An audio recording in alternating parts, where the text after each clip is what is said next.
에스라 7장 오늘 말씀을 준행하라는 제목으로 오늘은 이제 구약 성경을 끝내려고 합니다. 구약 성경 후반부를 마무리하고 창세기부터 말라기까지의 내용을 이제 완전히 마무리하려고 해요. 그래서 다음 주부터는 이제 책별 설교가 아닌 주제 설교를 하려고 합니다. 기독교의 가장 중요한 교리를 한 주제로 삼아서 믿음이라든지 죄라든지 삼위일체라든지 성령론이라든지 이런 주제 설교를 이제 시작하려고 합니다. 그래서 오늘은 이 책별 설교가 완전히 끝나는 마지막은 아니지만 이제 구약 성경을 마무리하려고 합니다. 오늘 함께 읽은 이 에스라 7장부터 10장까지는 에스라 2부가 시작이 됩니다. 이 바로 앞전까지의 이야기를 이제 이 창세기부터 여기까지 어떤 이야기들이 있었는지 간략하게 쭉 스토리를 한번 제가 정리를 해보면 이런 이야기가 됩니다. 이 이야기를 잘 들으셔야 구약 성경을 어떻게 읽어야 되는지도 알 수 있습니다. 그래서 여러분 집중해서 한번 들어보시기 바랍니다. 성경 66권 중에 가장 중심이 되는 말씀이 뭐라고 했죠? 레위기입니다. 레위기. 성경 66권 중에 가장 먼저 기록된 말씀이 창세기가 아니라 레위기이죠. 하나님께서 이스라엘 백성들에게 내 언약을 잘 지키면 내가 너희들에게 복을 주겠다 말씀하셨을 때 그 언약은 레위기입니다. 그래서 레위기는 저는 가장 중요한 말씀이라고 생각합니다. 그러면 창세기는 무엇이냐? 이 레위기에서 말씀하시는 하나님이 도대체 어떤 분이신가? 그분을 찾아서 소급하고 올라가 보니까 그분은 태초에 천지를 창조하시고 이 세상을 창조하신 후에 사람을 손으로 빚으셔서 그 코에 생기를 넣으시고 이 모든 것을 생육하고 번성하며 다스릴 수 있게 하신 만왕의 왕이시고 창조주 하나님이시라는 것을 설명하고 있는 것이 창세기. 그리고 이 레위기에서 말하는 언약을 이스라엘 백성들과 맺는 그 언약의 그 과정을 설명하는 책이 출애굽기죠. 그 애굽이라는 곳에서 나일강에 죽어야 될 노예의 비참한 인생에서 하나님께서 강한 손과 편팔로 그들을 구출해 내시고 출애굽, 애굽을 탈출하게 하셨죠. 그리고 그들을 이끌고 시내산에서 하나님은 결혼식을 올립니다. 이스라엘 백성들과 언약식을 맺게 되죠. 세계가 다 내게 속하였나니 너희가 내 말을 잘 듣고 내 언약을 잘 지키면 너희는 이 모든 열국 중에서 내 소유가 되겠고 거룩한 백성이 될 것이며 너희는 너에게 복이 있을 것이다. 하나님 이렇게 이제 언약식을 했어요. 부부가 된 거죠. 그랬는데 이 하나님은 정말 기쁜 마음으로 신혼여행을 출발했지만 이스라엘 백성들은 갈 때마다 불평을 많이 했었죠. 그게 민수기의 이야기입니다. 그 이집트에서 430년 동안 종살이하면서 이집트의 그 신들을 섬기는 것이나 몸에 배어있는 잘못된 습관이나 이 잘못된 이 미신의 사상들을 하나님께서 이 광야에서 싹 때를 빼는 거예요. 목욕탕에서 목욕하듯이. 하나님의 택한 백성이 되면 이 세상 것은 지워내야 됩니다. 그게 40년이 걸리죠. 하나님 정말 기쁘고 설렘 마음으로 이스라엘 백성들과 함께 그들과 먹고 자기 위해서 이 성막을 지어서 하늘에 계시지 않고 성막에 가면서 그들과 함께 먹고 함께 자고 함께 이동합니다. 그런데 이스라엘 백성들은 그게 불편했던 것 같아요. 불평을 하죠. 사실 10번밖에 불평하지 않았기 때문에 40년 만에 10번을 불평했다면 4년에 한 번 한 거기 때문에 거의 불평을 안 한 겁니다. 하지만 훈련 기간 중에는 하나님 그런 불평도 못 참으시는 것 같아요. 하나님 진노하셨죠. 그래서 그 출애굽했던 1세대들은 그 광야에서 다 죽게 됩니다. 모세가 그래서 죽기 전 그 가나안 땅을 눈앞에 두고 그 모압 평지에서 마지막으로 그들에게 신당부하며 부탁하죠. 그렇게 했던 설교가 바로 신명기입니다. 신명기의 신자가 되풀이할 신자. 그래서 무엇을 되풀이해서 설교했느냐? 레위기를 본문으로 그들에게 설교한 말씀이 신명기입니다. 그렇게 해서 이 모세오경이 이렇게 이제 지나가는 거예요. 그리고 여러분 잠이 좀 오시죠? 저를 한번 따라해 주시겠습니다. 여호수아 사사기 룻기. 한 번 더 큰 소리. 여호수아 사사기 룻기. 삼상아 왕상아 대상아. 에스라 느헤미야 에스더. 이 여호수아로부터 이 마지막 에스더까지 느헤미야까지 에스라 느헤미야 에스더 이 마지막까지가 이 이스라엘의 역사인데 여러분 우리 이 한반도의 역사는 5,000년의 역사를 가지고 있습니다. 그런데 이 이스라엘 역사는 다 해봐야 1,100년 정도밖에 되지 않아요. 굉장히 짧습니다. 그리고 쉽고 간단합니다. 이 레위기대로 지켰느냐 지키지 않았느냐 그것만을 이야기를 하고 있어요. 이 레위기대로 살고 이 레위기대로 지켜서 복을 받은 사람이 쓴 책이 시가서라고 하죠. 욥, 시편, 잠언, 전도, 아가서죠. 그럼 나머지는 다 뭐냐? 이사야로부터 예레미야, 에가, 에스겔, 다니엘, 호세아로부터 마지막 말라기까지 전체가 다 이 레위기의 언약을 지키지 않아서 하나님께서 선지자를 보내서 그들을 회유시키고 그래도 말을 듣지 않아서 매를 들시기도 하고 지금 코로나 같은 질병을 보내시기도 하고 이런 이야기들이 나오는 거예요. 여러분, 우리도 언젠간 그 하나님의 심판대 앞에 설 겁니다. 이 언약의 말씀을 지키며 살았는지 살지 않았는지 하나님은 반드시 이것을 가지고 여러분을 심판하실 날이 올 것입니다. 그래서 우리가 말씀으로 돌아가야 되는 것이죠. 자, 그렇게 해서 이제 이스라엘 역사가 짧은 1100년의 역사가 흘러가는데 사실 이 역사는요 굉장히 쉽습니다. 왜? 여러분들이 어릴 때부터 이 교회학교 생활할 때 익히 들어왔던 이야기들이죠. 여호수아가 모세를 이어서 지도자가 되어서 요단강을 넘어서 도하하고 그리고 그 여리고성을 무너뜨리는 이야기로부터 시작해서 그 사사기의 360년간의 종교 암흑기가 지나고 그리고 그 마지막 사사였던 사무엘이 제대로 된 사사가 서자 이스라엘 백성이 정신을 차리죠. 하지만 이스라엘 백성들이 하나님을 버리고 사람의 왕을 원해서 사울 왕을 그들에게 세워줍니다. 그러면서부터 그들은 급격하게 타락하게 되죠. 사울 왕을 지나 그나마 하나님의 마음에 합한 사람이던 다윗 왕, 그 다음에 솔로몬 왕, 여러분이 전부 다 아는 이야기예요. 그리고 솔로몬의 자녀들 아들들이 나라를 반으로 쪼개버려서 북쪽과 이스라엘을 나누게 됩니다. 여로보암과 르호보암이 각각 나라를 2개를 다스리게 되죠. 남쪽은 20명의 왕이 그 나라를 다스리고 결국 멸망합니다. 북쪽은 하나 모자란 19명의 왕이 흘러가죠. 사실 북쪽에 있는 왕은 왕 같은 왕이 한 명도 없어요. 여러분 소개할 왕도 없죠. 남쪽에 이 르호보암 왕이 처음에 악한 사람은 아니었지만 갈수록 그가 이 권력의 맛에 들어서 타락하기 시작하죠. 그리고 그 뒤를 이어서 여호사밧이라는 이 왕도 나쁜 사람은 아니었지만 줏대 머리가 없어서 귀가 너무 얇아요. 이리 갔다가 저리 갔다가 그리고 북쪽의 왕들하고 이렇게 협업을 해가지고 악한 짓을 많이 하게 되죠.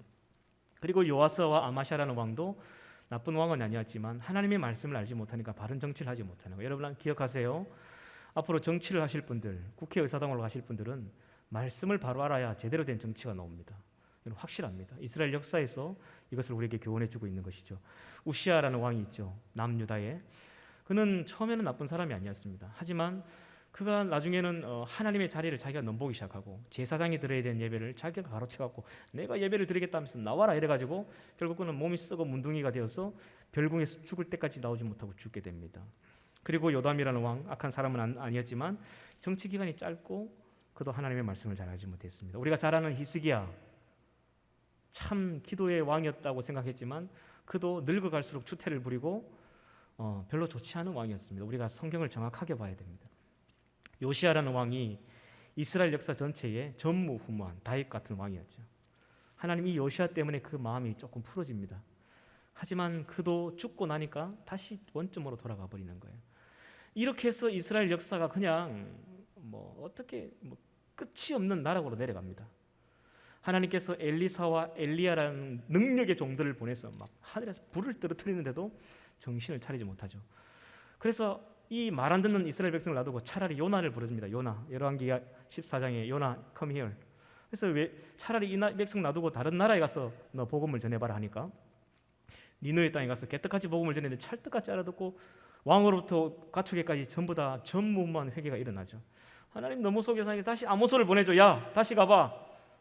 가서 정의를 외쳐라. 공의를 바르게 너의 삶을 바르게 하라고 외쳐봐라 하니까 사람들한테 두드려 맞고 아무튼 고통을 당하게 됩니다. 이후에 하나님께서 수많은 예언자를 보내줘. 하다 안 되니까 호세아를 보내서 너 음란한 창녀와 결혼해서 내 심정을 느껴봐라 하면서 자기 아내가 늘 다른 남자와 바람을 피는 그 고통을 느끼면서 이제 간증을 하는데도 이스라엘 백성은 듣지 않습니다. 이후에 수많은 예언자들이 정말 많은 예언자들이 나타났었죠. 예레미야라는 사람은 40년 동안 울었고 미가야는 아무리 질책해도 이스라엘 백성이 정신을 차리지 못했습니다. 결국 나라가 멸망하고 그들은 포로 잡혀가지만 다니엘과 사드락과 메삭과 야벳느고 같은 이런 하나님 앞에 바른 사람들의 이 올바른 삶도 그 이스라엘 백성을 사실은 바른 자리에 올려놓지 못했습니다. 그리고 그들이 자기 고국으로 돌아왔을 때 성전 공사를 하다가 중단이 되어서 그 하나님이 참다 못해 보다 못해 15년 동안 성전 공사가 방치되고 있으니까 학개와 스가랴라는 선지자를 보내서 정신을 차리게 하죠. 그리고 이후에 에스라와 느헤미야가 와서 이 모든 것을 이제 마무리하지만 다시 모세가 죽고 난 이후에 그토록 하라 했던 성경 교육을 다시 시작하지만 에스라 느헤미야가 죽고 나서 말라기에 보면 또 원점으로 돌아갑니다. 이것이 창세기부터 이 말라기까지 구약 성경 전체의 흐름이에요. 실패와 타락의 역사고 가슴 아픈 하나님의 사연만 남아있는 이 구약의 역사죠. 근데 놀라운 것은 뭐냐면 제가 하나님이라면 그냥 포기했을 것 같아요. 이 지긋지긋한 말 안 듣는 이 백성들, 이들을 물로서 심판해서 노아라는 경건한 한 가족을 남겨두시고 그 한 가족을 통해 경건한 후손을 얻기 원하셔서 하나님께서 다시 세상을 리디자인했습니다. 그럼에도 불구하고 또 타락하고 죄를 짓게 되죠. 그래서 하나님이 400년 동안 고민하다가 신구약 중간사가 지나서 하나님 결단하시죠. 예수님을, 자기 아들을 보내는 거예요. 선지자를 보내도 안 되니까. 그게 이 성경의 이야기입니다. 여러분, 구약 성경을 읽어보지 않고 신약 성경만 읽어본다면 예수님이 우리에게 왜 필요한 존재인지 알 수가 없어요. 왜? 얼마만큼 인간이 추악하고 타락하고 인간의 힘으로는 어찌할 수 없는 존재라는 것을 구약 성경이 가르쳐주고 있기 때문입니다. 예수님이 우리에게 이래서 필요하구나, 예수님이 우리에게 은혜구나, 하나님이 말로 형용할 수 없는 은혜를 베푸셨구나 라는 것을 구약 성경을 봐야 알 수 있는 사실이죠. 이런 이야기가 이렇게 진행되어 와서 오늘 이 에스라서 7장이 이제 구약의 마무리가 되는 거예요. 여러분, 이 에스라서 1부가 1장부터 6장까지인데 바벨론 포로에서 이스라엘 백성이 돌아와서 성전 공사를 진행하다가 이게 다시 중단이 됐어요. 사람들의 방해로 15년 동안. 그래서 학개와 스가랴를 보내서 책망도 하고 질책돼서 다시 나라가 이제 재건이 됩니다. 그리고 난 이후에 이 에스라 6장과 7장 사이에 에스더의 이야기가 들어가 있다고 그랬죠. 그래서 제가 지난주에 성경에 메모를 하라고 했습니다. 에스라 6장 7장 사이에 에스더의 이야기가 들어간다는 걸. 그들이 하나님께서 다시 고향으로 돌아가라고 귀한 조치를 내렸을 때에, 고레서에 의해서 다시 회복시켜 주었을 때에 돌아갔으면 아무 문제가 없었습니다. 그런데 이제 이 노예 생활에서 자유가 되고 그 페르시아의 세계 최대 강국의 그 선진 문화에 그 향락과 그 술 문화, 음란의 문화, 온갖 문화에 취해가지고 가기 싫은 거예요. 집도 절도 없는 황폐된 그 가서 뭐 하겠다. 그래가지고 가자 하니까 나는 못 갑니다. 애 공부도 시켜야 되고 학교도 보내야 되고 막 그러면서 부녀자들이 따라오지 않죠. 그렇게 있다가 전 국민이 몰살당할 뻔합니다. 하만 때문에. 그때 일어난 일들이 에스더서의 이야기죠. 하나님께서 그들을 불쌍하게 여기셔서 역사의 무대 뒤에서 모르드게와 에스더를 준비시킵니다.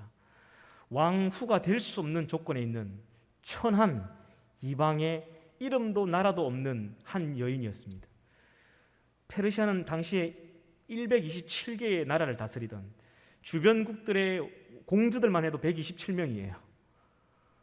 공주가 될 수 없는 상황 속에서 하나님이 에스더를 공주로 삼아서 이스라엘 백성을 구원시켜 주시죠. 그래서 그들이 이 일을 계기로 정신을 차리고 다시 돌아온 것이 에스더 7장, 오늘의 이야기입니다. 7장 1절을 보십시오. 7장 1절. 7장 1절은 이렇게 시작하죠. 이 일 후에 라고 시작합니다. 여러분, 성경은 이렇게 간단하게 말하지만 유대인들은 항상 이렇게 심플하게 이야기하는 습관이 있어요. 뭐 얼마 전에 하면 몇천 년 전이에요. 유대인들의 표현에 따르면 여기 말하는 이 일 후에는 며칠 후가 아니라 79년이 지났습니다. 1차 기한이 그 스룹바벨과 대제사장 여호수아가 536년에 이스라엘 백성을 이끌고 돌아왔죠. 그리고 뒤에 이어서 에스라가 다시 돌아온 것은 457년, 무려 79년에서 80년이 지난 후예요. 그러니까 이 일 후에라는 말은 지금 80년이 지난 거예요. 이 일 후에 이제 바사 왕, 페르시아의 왕이 이 아닥사스다가 있을 때에 에스라가 이 아닥사스다 왕의 오른팔이었죠.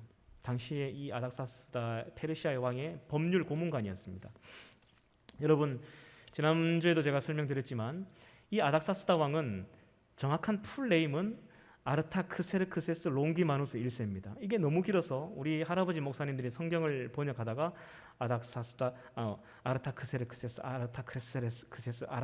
발음도 잘 안 되죠. 하다가 아닥사스다 이렇게 돼버린 거예요. 언제나 한국의 민족들은 말을 함축하는 능력이 있죠. 풀네임이 너무 길어. 근데 이제 이런 것도 요즘에 우리 젊은 청년들을 생각한다면 성경이 새롭게 번역이 돼야 됩니다. 영어는 정확한 인명을, 역사의 인명을 그대로 가져와요. 근데 한글 성경만 아직도 그냥 아닥사스다 이렇게 합니다. 왜 못 바꾸느냐? 이 고신측 교단 목사님들이 난리가 납니다. 감히 1.1획도 하나님의 말씀을 거둘 수 없다 해서 성경 이 한 글자를 바꾸는 걸 목숨을 죽는 줄 압니다. 사실 그렇지 않거든요. 이 성경이 고대 언어인데 고대 언어가 시간의 흐름에 따라서 글자가 바뀌게 돼요. 한글도 많이 바뀌죠. 그러면 바뀌어야 되는 게 당연한 겁니다.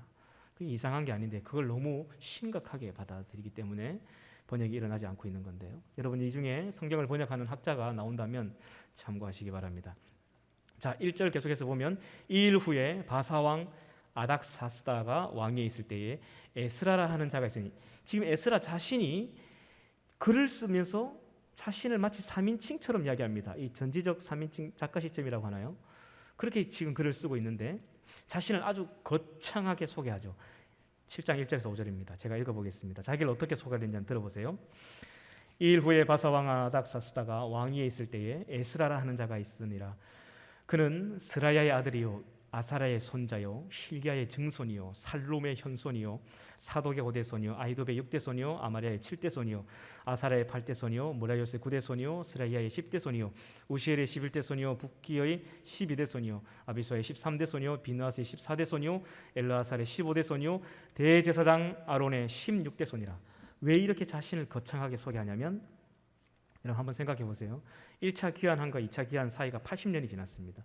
1차 귀환한 사람들은 뼈 빠지게 고생했어요. 완전히 황무지에서 땅을 개간하고 그 성전을 건축하고 그리고 그 농사를 지으면서 정말로 눈물로 씨를 뿌리며 이 80년을 지켜왔어요. 근데 어느 날 갑자기 에스라라는 사람이 나타나서 내가 왔다 하면 뭐라고 생각할까? 야, 네 뭐야? 네 어디 왔어? 이렇게 말하지 않았겠어요? 그래서 자기 자신의 그 소개서를 아주 거창하게 얘기하죠. 하고 싶은 이야기가 뭐냐면 자기는 대제사장 아론의 16대 손이고 뿔이 있는 전통 우리 이스라엘의 자손이라는 것을 이들에게 말하고 싶은 거예요. 여러분 제가 이건 설교는 아니지만 이 여러분들에게 정말 좀 하고 싶은 여담이지만 하고 싶은 이야기가 뭐냐면요. 어디 가서 자신의 이름을 쓰거나 어떤 뭐 신청서를 쓰거나 아니면 뭔가를 글을 쓸 때 성의를 다해야 됩니다. 자기의 이름을 막 지렁이 기어가듯이 이렇게 쓰는 사람들이 있는데요. 여러분 한번 생각해 보세요. 사회생활뿐만 아니라 교회도 마찬가지입니다. 작년 같은 경우에 우리가 중보기도 카드를 받았죠. 그 중보기도 카드를 제가 이제 우리 회장님으로 권현 형제로부터 받아가지고 기도하려고 딱 펼쳐보면 이게 무슨 글씨인지 성의가 없는 글씨들이 굉장히 많습니다. 그런데 어떤 글씨는요, 와, 간절함이 느껴져요. 목사님, 이러해서 이런 부분 이렇게 기도해 주세요. 꼭 부탁드립니다. 이런 기도는요 잊혀지지가 않아요. 새벽마다 그냥 떠오르죠. 그런 기도 제목은. 그리고 자기 이름을 정자로 성실하게 적어요. 여러분 글자를 잘 적고 못 적고 상관이 아닙니다. 정성이 있는지 보입니다. 여러분 글자는 곧 그 사람을 표현하거든요. 글자가 지렁이 기어가듯이 평소에 이름 쓰는 사람은 그의 삶도 보면 그냥 왔다 갔다 해요. 이 정체성이 없고. 그런데 지극히 작은 이런 이름 하나 쓰는 것도 성실한 사람에게 하나님은 큰 일도 맡기는 거예요. 여러분 교회 생활뿐만 아닙니다. 우리가 가까운 뭐 관공서라든지 아니면 동네 동사무소 가서라도 자기 이름을 주민등록등본 뽑는다고 하나 적을 때 성실하게 깨끗하게 적어서 내보세요. 깜짝 놀랄 거예요 아마 그 아줌마들이 앉아 있는 그 아가씨들이. 그렇게 자기 이름이 자기를 대신한다는 걸 생각하셔야 됩니다. 그래서 앞으로 신청서를 쓸 때 오늘 우리 여기 제자대학 신청서도 들어가 있고 오늘 뭐 아무튼 결단식이 많습니다. BT 결단식도 마을 모임 때 해야 되고 자기 이름을 깨끗하게 적어보세요. 여러분 우리나라 한글이 대충 써도 알아먹을 수 있는 굉장히 좋은 언어지만 문장은 추리할 수 있습니다. 하지만 고유명사, 이름은 틀리면 아라비아 숫자는 이런 것들은 알아볼 수가 없어요. 그래서 이런 삶의 자세를 좀 가져야 됩니다. 어디 식당에 가서 자기 이름 쓸 때도 정성을 다해서 써서 출입 등 쓰고 이렇게 해주시길 부탁드립니다. 자, 7장 6절을 보겠습니다. 7장 6절. 같이 한번 읽어볼까요? 시작. 이 에스라가 바벨론에서 올라왔으니 그는 이스라엘의 하나님 여호와께서 주신 모세의 율법에 익숙한 학자로서 그의 하나님 여호와의 도우심을 입음으로 왕에게 구하는 것은 다 받는 자이더니. 이 짧은 한마디에 자신을 이렇게 소개하죠. 자신은 하나님의 말씀과 이 율법과 이 모세의 율법에 능통한 자다. 이거 어떻게 보면 좀 자기 자신을 좀 교만하게 표현하는 걸 수도 있지만 절대 이건 과장된 이야기가 아닙니다. 성경을 읽으면 읽을수록 이 에스라라는 사람이 정말로 위대한 사람이었다는 것을 저는 깨닫게 됩니다. 어떻게 보면 모세보다 더 위대한 하나님이 아끼셨던 지도자가 아닐까, 저는 그런 생각합니다. 모세가 죽고 난 이후에 거의 860년의 세월이 흐르는 동안 그렇게 하라고 했던 하나님의 말씀을 가르치는 일을 아무도 하지 않았습니다. 여호수아도 제대로 하지 못했죠. 다윗 제대로 못했습니다. 솔로몬 당연히 못했죠. 근데 이것을 이 에스라가 다시 시작한 거예요. 그래서 유대인들은 지금도 이 에스라를 굉장히 존경합니다. 랍비, 선생님 정도가 아니라 랍반이라고 해서 그 선생들 위에 선생, 대스승으로 지금도 랍반 에스라라고 부릅니다. 제가 성경에서 가장 존경하는 인물 중에 한 사람도 제 목회 설교의 패러다임을 새롭게 정해주신 분도 이 에스라입니다. 저에게 큰 스승 중에 한 분이죠. 정말 위대한 사람이었습니다. 왜냐하면요, 그는 그 당시에 이 세계 최대 강국인 페르시아의 왕의 법률 자문관이었습니다. 그는 자기의 말이 백지수표예요. 오늘 저 성은이한테 1,000만 원 줘라. 그러면 바로 1,000만 원이 송금이 됩니다. 오늘 저 회장에게 예배를 잘 드렸으니까 10억을 보내줘라 하면 그냥 바로 10억이 꽂힙니다. 자기 말이 곧 백지수표예요. 왜? 왕의 오른팔이었기 때문에. 부족한 게 없는 인생이었다는 거죠. 그 페르시아의 최고의 권력을 누리던 권력자였다는 것이죠. 근데 그가 그 모든 것을 다 내려놓고 장장 4개월 동안 걸어서 자기 고국으로 돌아옵니다. 왜 돌아왔느냐? 하나님이 주신 사명 때문이에요. 사실 그 4개월 동안 걸어오는 그 길은 상상을 할 수 없는 길입니다. 지금처럼 치안이나 보안이 되어 있는 상황이 아니에요. 지금도 필리핀에 가면 이 좀 시골 마을에 가면 위험합니다. 언제 사람들이 총을 들고 사람을 죽여서 물건을 뺏어갈지 모릅니다. 이미 지금으로부터 3,000년 전 이 페르시아, 그리고 페르시아의 그 왕궁에서 이 예루살렘까지 오려면요 한 800km를 걸어야 됩니다. 800km. 4개월 120일 동안 걸어왔다고 성경이 기록하고 있죠. 실크로드를 따라서 이제 걸어왔지만 그 길에는 언제나 산적들이 있습니다.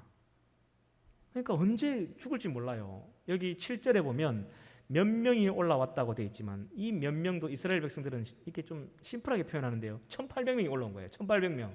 한번 생각해 보세요. 1,800명이라는 사람이 어마어마한 자금과 어마어마한 것들을 가지고 지금 아무런 방비가 되어 있지 않는 그 길을 걸어갑니다. 이 소식과 이 소문이 산적들에게 들어가지 않겠어요? 그 당시에는 전부 다 조직 사회였죠. 그냥 덮쳐서 죽여버리면요 다 자기게 되는 거예요. 남자는 다 죽이고 여자들은 그냥 잡아가서 노예로 삼고 그러면 끝나는 거예요. 그 4개월의 목숨을 건 여정 동안 하나님의 선하신 도움의 손이 자기를 지켜줬다는 표현을 여기 쓰고 있죠. 우리 7장 7절에서 9절을 보겠습니다. 7장 7절에서 9절 같이 한번 읽어볼까요? 시작. 아닥사스다 왕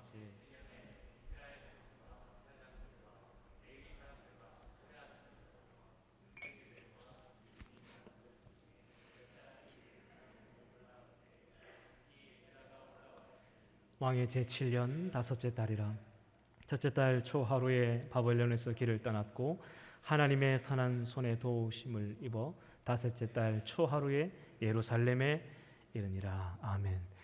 그 페르시아 왕의 모든 부귀와 영광을 다 초계처럼 집어 던져버리고, 여러분 갈 수 있겠어요? 청와대 비서실장으로 있다가 저 어디 거제도에 이름도 없는 섬에 가서 그냥 거기서 교회에서 그냥 섬김에 봉사하며 살아라 하면 하겠습니까, 여러분? 정말 이 알면 알수록 위대한 사람이었고 지금도 이스라엘 백성들이 이 사람을 존경하는 이유가 있습니다. 하나님이 주신 사명 때문에 모든 것을 초계처럼 집어 던질 수 있었던 믿음의 사람이었어요. 그래서 하나님이 그가 가는 길에 동행하시면서 도와주시는데요. 여러분 저를 보세요. 저를. 하나님은 늘 일하는 사람과 함께 일하십니다. 가만히 앉아서 하나님 공무원 시험 합격하게 해주세요 하고 자기는 공부 안 하는 사람 하나님 함께 하시지 않습니다.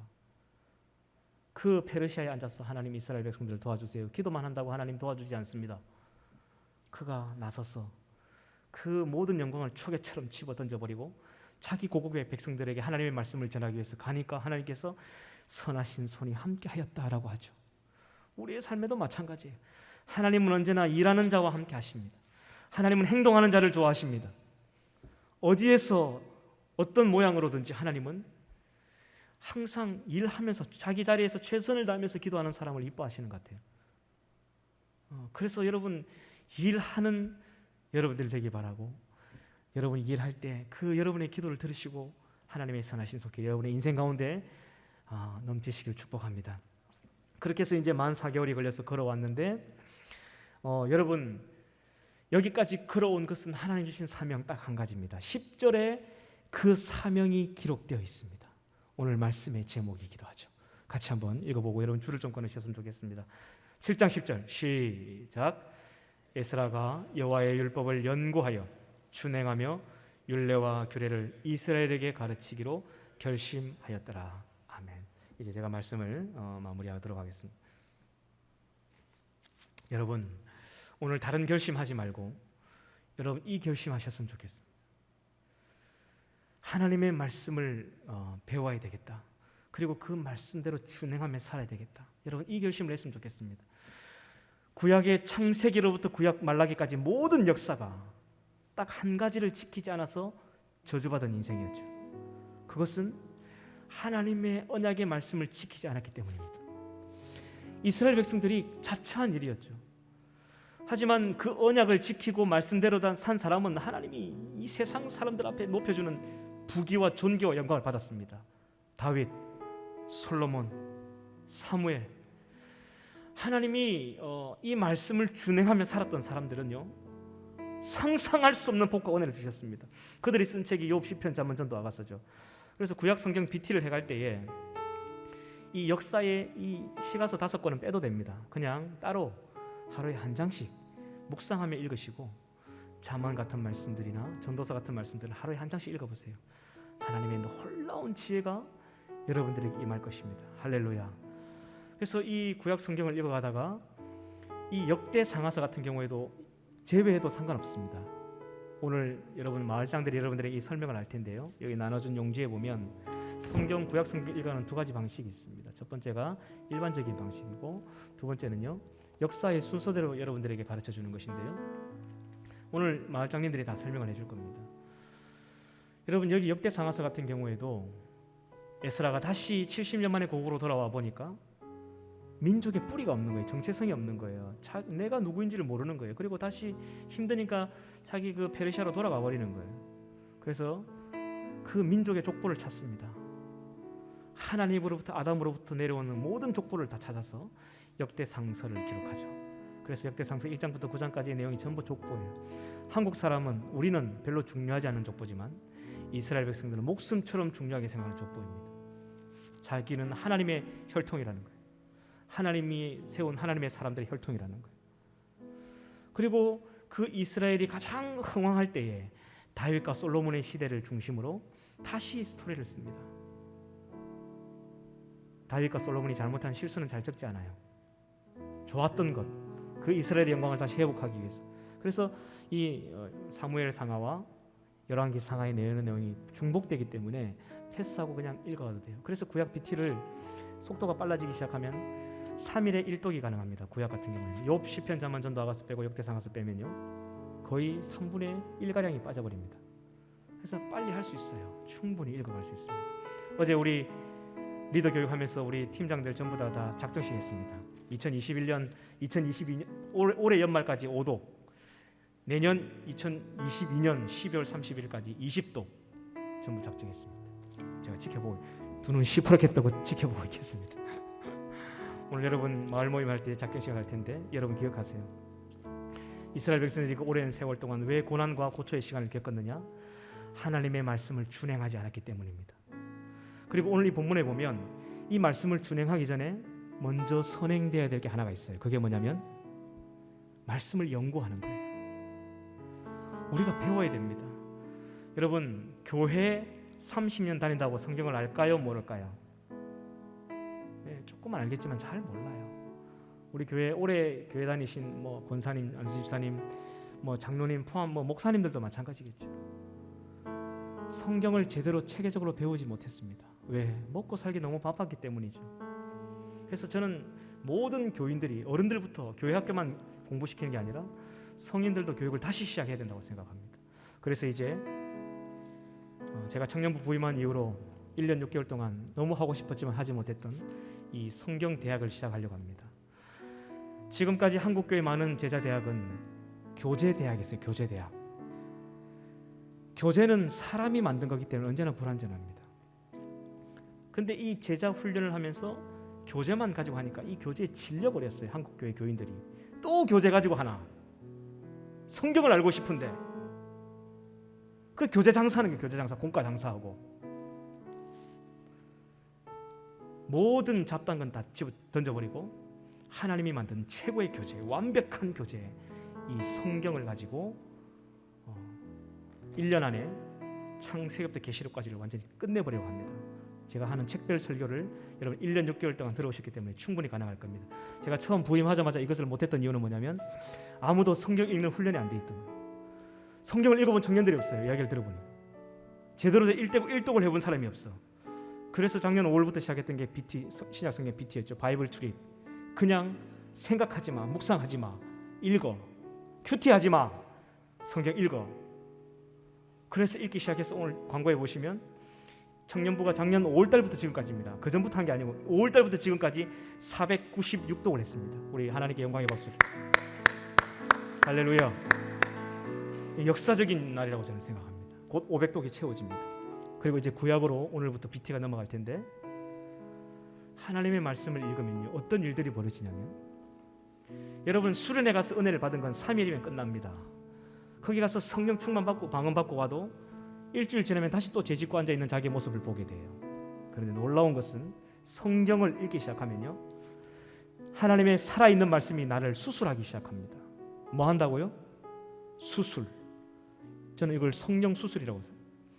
말씀을 읽다 보면 내가 몰랐던 내 죄가 드러납니다. 여러분 이 에스라가 돌아왔을 때 보니까 이방 여인들을 전부 다 취해서 아내로 삼고 있는 거예요. 목회자들, 제사장들 전부 다 레위인들 다 이방 여인들 취해서 아내로 삼고 있는 거예요.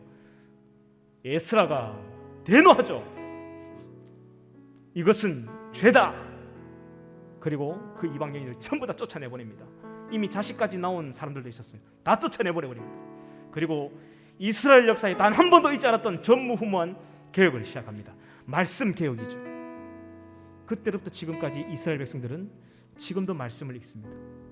제가 이스라엘 성지 순례를 갔을 때 그 통곡의 벽에서 그 한 10살쯤 돼 보이는 초등학생 정도밖에 안 돼 보이는 애가 이렇게 손을 딱 들고 무릎을 꿇고 1시간씩 이렇게 몸을 흔들어 읽어요. 태초에 하나님이 천지를 창조하시니라 땅이 공허하며 흑암 위에 있고. 와, 저는 하나님이 이 백성을 버리지 않는 이유가 여기 있다는 생각을 했어요. 그들은 그 에스라의 개혁 이후에 지금까지 하나님의 말씀을 붙들고 살아가고 있습니다. 전 세계에서 모든 경제와 모든 군사 복합체, 모든 나라에 영국이라는 나라를 집어삼킨 민족이 유대인이죠. 세계 최대 강국인 이 미국이라는 나라를 이미 미국이라는 나라 자체는 이미 사라졌다고 했죠. 유대인의 나라가 되어버렸죠. 그 위에 다 유대인들이 있어요. 그런 부를 누리게 살기죠. 우리나라보다 2배 이상 GNP가 높습니다. 하나님이 그 백성을 버리지 않는 이유는 물론 악한 사람들도 있지만 지금도 그 이스라엘에서 순수하게 하나님의 율법의 말씀을 읽고 준행하는 사람들이 있기 때문입니다. 여러분, 지금의 한국교회가, 우리 지금의 산성교회 아니 우리 청년부가 가장 시급하게 해야 될 일이 뭐냐면 이 말씀 교육입니다. 뭐 행사, 프로그램 싹 다 집어치우고 싹 다 백지화로 만들고 말씀으로 돌아가야 됩니다. 이게 살 길이에요. 구약 성경 역사 전체가 우리에게 가르쳐주고 있는 교훈이 바로 이거죠. 말씀으로 돌아가야 너희가 산다. 너와 내 집이 하나님의 말씀으로 돌아가야 너 산다. 프로그램이 아니다. 하나님이 이것을 우리에게 가르쳐 주셨어요. 그래서 그 에스라가 죽고 나서 2300년 동안 이루어지지 않는 이 말씀 훈련, 이 말씀 교육을 이제 시작하려고 합니다. 인원을 많이 받지 않으려고 해요. 딱 20명 정원을 채워서 굉장히 하드하게 준비하려고 합니다. 일주일에 2번씩 만나서 2시간씩 성경을 읽으면서 읽어나가고, 그래서 이 말씀을 창세기부터 계시록까지 깨끗하게 연구하고 가르쳐서 준행하는 자가 되고, 결국에 제 마지막 꿈이 뭐냐면요, 저는 제 목회 철학이 뭐냐면 목사가 있으면 좋고 없으면 더 좋은 교회, 목사가 있으면 좋지만 없으면 더 부흥하는 교회, 이것이 저의 목회의 꿈입니다. 목회자에 다 매여서 목회자가 전부 다 해주고 목회자가 없으면 교회가 휘청거리는 건 그 잘못된 목회라고 생각합니다. 천주교가 그렇죠. 천주교는요, 신부가 없으면 예배를 못 드립니다. 공소라고 하죠. 건물은 있지만, 성도들은 있지만 신부가 없으면 미사 자체를 못 드려요. 그래서 그냥 그게 공소라고 해요. 폐허라는 말이죠. 이거는 있을 수 없는 얘기입니다. 이런 가톨릭이 가증스러워서 개혁하고 나온 게 바로 저와 여러분들 기독교죠. 자부심을 가져야 돼요. 목사가 없어도 우리는 예배 드립니다. 북한에 교회가 하나도 없어도 70년 동안 없어도 교회 예배는 드려주고 있어요. 할렐루야. 왜? 우리가 만인 제사장이거든요. 누구든지 가르칠 수 있는 사람이 되어야 합니다. 이 제자대학을 통해서 제가 결국 꿈꾸는 우리 청년부의 목회는 뭐냐면, 제가 여러분들에게 가르쳤던 것처럼 모세오경 전문가를 키우는 겁니다. 역사서 전문가를 키우는 겁니다. 창세기 전문가를 키우는 거, 요한계시록 전문가를 키워서 청년들이 청년을 가르치는 가장 아름다운 교회, 가장 이성적인 교회, 말씀이 흥황하여 부흥하는 교회, 이 부산 땅에서, 아니 이 한국 땅에서 전례 없는 청년부를 만드는 것이 제 꿈입니다. 이제 이 꿈을 9월 28일 화요일부터 개강하여 시작하려고 합니다. 여러분 오늘 신청해 주시고 힘이 들어도 끝까지 저와 한번 달려가셨으면 좋겠습니다. 너무 제가 이야기가 길어졌는데요, 오늘 말씀의 제목처럼 하나님의 말씀을 준행하는 삶이, 이것이 우리에게 복인 거예요. 말씀을 붙들고 읽다 보면 이 죄가 떠나가기 시작합니다. 죄를 안 지으려고 노력하며 억지로 사는 삶이 아니에요. 이 말씀이 나를 수술하는 그 순간부터, 어느 순간부터 이 죄가 멀어지기 시작합니다. 제가 지난번부터 항상 말씀을 드렸죠. 신앙생활을 하려고 애를 쓰는 게 아니다, 되어지는 것이다. 하나님의 말씀에 사로잡히는 순간요, 죄를 짓는 것이 더 이상해집니다.